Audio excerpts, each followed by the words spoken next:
این چی استوری کردی؟ برادران خواهران عاشق شوید، خدا رحمتش کنه. کیو؟ طالقانی رو، من مرید مرامشم. او البته این جمله شهید بهش، یه جمله دیگه هم ازش بگو. مگه بازم داره؟ یه چند 10 جلد کتاب دیگه هم داره. اینا رو کجا یاد گرفتی؟ اینستاگرام. این امر نقض آشکار قانون اساسیه. اوهو، قانون اساسی چیه؟ همین دادگاه دیگه، چکمون برگشت میخوره. اینستا؟ از اینستاگرام خوند. خداوند در قرآن کریم این افراد رو لعنت کرده. کجاش؟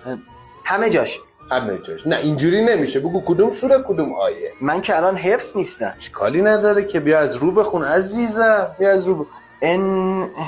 قوی ترین پادشاه ایران شیرزاد پنجم بوده. مال کدوم سلسله بوده؟ نمیدونم. اسم باباش چیه؟ نمیدونم. اسم پسراش چیه؟ نمیدونم. چند سال تو ایران حاکم بوده؟ نمیدونم. 3 تا از کارهای مهمشو بگو.